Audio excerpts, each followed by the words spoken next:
ever wondered why some brands can charge premium prices and still have line up customers lining up to buy from them? Have you? Not just about the product, it is about the value they create. Today's video, I am going to show you how your brand can leverage a value pricing model to maximize profits and build a brand customers love. Let's dive in. Yeah. I didn't mean you are in my physical class now. I would have asked you what we learned in our last lesson. But I am going to make the review of what we learned in our last video. We talked about how to price your fashion products, how to price your clothing brand, and then we talked about two models. We talked about price-based model. We talked about market-based model, and today we are going to talk about what? Value-based model. So we all know what value is. Now, value-based pricing model is a strategy whereby the price of a product is set based on the value the product offers to the market rather than looking at the cost of production or the competition in the market. You understand, we talked about pricing your product according to the cost of production, then you had your own profit. And then we talked about pricing it according to the market model, the things that your competitors are pricing, the way they price their own. So you could also base your own on that. But today we are going to look at value, the value your product is offering. For instance, a lot of customers have different kinds of needs when it comes to fashion designing. So you need to niche down. You need to niche down to what your customer actually need. The kind of customers you are serving, what do they need? Do they need quality fabric? Do they need standard finishing? Do they need timely delivery? Do they need the designs, the crafts in that work? What actually do they need? Now, the things that your customer need are the values you put in them. Okay, for instance, the ones you have been offering services to, what have they been saying? What have been their comments? How have they seen your products? How do they see it? Do they always comment on the quality of fabric? Oh, I love your fabric. Yeah, clothing. I love your fabric. I just love your fabric. Or some of them will say, wow, I just love your finishing. What I love in your clothes is your finishing. It makes me feel confident. When I wear your brand, it makes me feel on top of the world. It makes me feel like the real woman. Or do they talk about, oh, wow, other tailors delayed their work, but you, if I give it to you, if you tell me to come today, you are definitely going to make it available. What are they saying? Look at the values that you are giving and your customers are appreciating. So you can price your product based on the value. Now, if you have understand the value that you want to give us to understand this better, let me state example of Vicky James, people that make clothes for celebrities. And then let's look at people like Sheyi Vodi, let's look at people like Beyond Clothing, let's look at people like Gucci, let's look at people like Balenciaga. All of those brands, they are big brands that are serving big people. Even you as a small brand, if you are making a kind of clothes they make with the kind of fabrics they do, as far as you have not pushed yourself to that level that you'll be seen as high fashion brand, you cannot price at the same way with them. So if you're going to price at the same way with them, you need to look into all of these things that I'm talking about. So I am going to tell us about processes, how we can implement our value-based pricing model in our clothing brand. How can you implement it? Now, I am going to tell you 6 ways by which you can implement your value-based pricing model. What you have to do is to understand customer segment. Understand your customers. Understand your customers, understand their preferences, understand their values, understand everything they have been asking from you. Once you understand your customer and you are able to give them what they want, they will not complain. And believe me or not, we cannot have the same set of customers when we are still growing.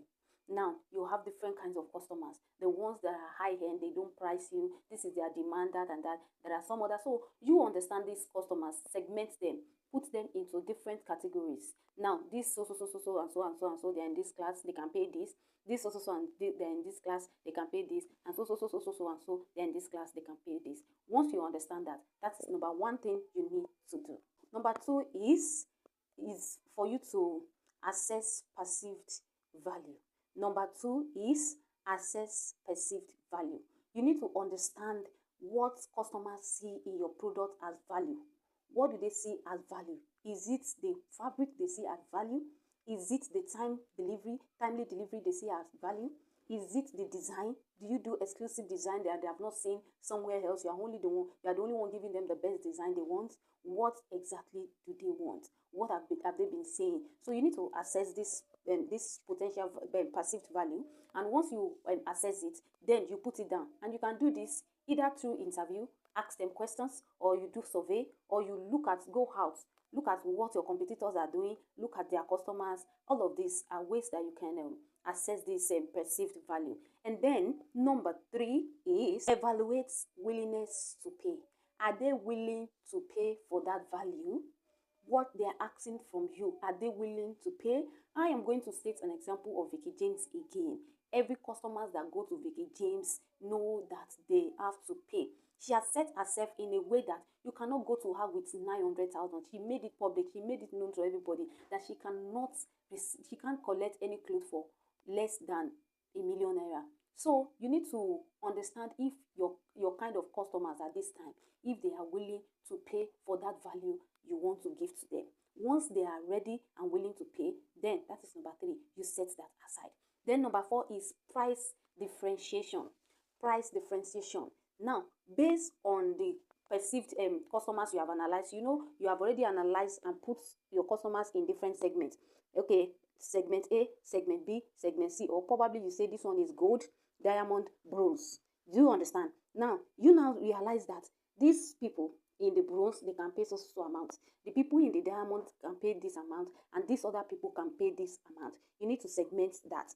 Then another thing is communicate. Communicate the value. The things you have said. Okay, I have made up my mind that people in the diamond will have the best fabric. They will have exclusive fabric. Their fabric will be one in town, one in the country. In fact, I will even order it specially. And then they will be able to pay me ₦5,000,000. If they can do that, good. Then you can say, okay, people in the bronze, they can pay maybe like, okay, they can pay ₦3,000,000. Their fabric will be quality, high standard, but not the same with the ones in this other group. Once you segment it and you communicate it to your customer, they will know that you have communicated it to them. And even some of those people you even put in bronze can decide to move up. They can scale up to diamond if they want that, and you don't know before. And then another thing you need to do is to monitor and adjust. Once you have done all the 5 segments I analyzed, the steps I analyzed initially, once you have implemented it, then the last one, which is the 6th one, is to monitor and adjust. Now you have set these people according to different prices. Once you set them according to different prices, then you monitor which one is doing better, which one is performing low, and which one is more convenient. Now, by the time you monitor all of this, it will be easy for you to decide what you want to move on with your brand.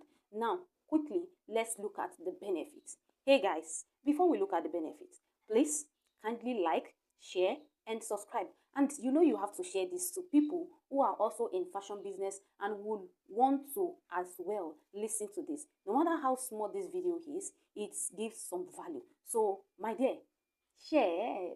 Thank you. All right, now let us look at the benefits of this value-based pricing. Let's look at the benefit of this value-based pricing. Number one is that it will enhance your brand perception. It will enhance the way people see you. They will no longer see you. If you want to serve the middle class, people will see you as middle class. If you want to serve maybe the 1,000 and the cheap clothes, there are people who sell cheap clothes for people in the villages. It's not bad. So if they are the ones that you want to serve, people will see you in that part.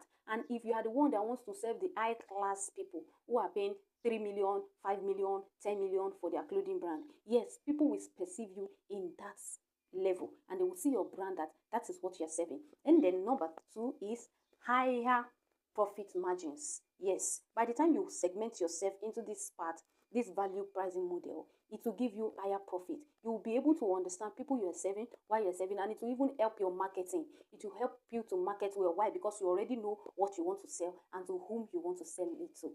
And the last but not the least is customer loyalty. Once people understand this about your brand, those who chose you will stick with you. It will help them to be loyal. It will help them to make references. It will help them to talk about your brand. And before you know what is happening, you are scaling. Thank you for watching my video. Don't forget to like, subscribe, and comment. Bye. See you in my next video. Thank you.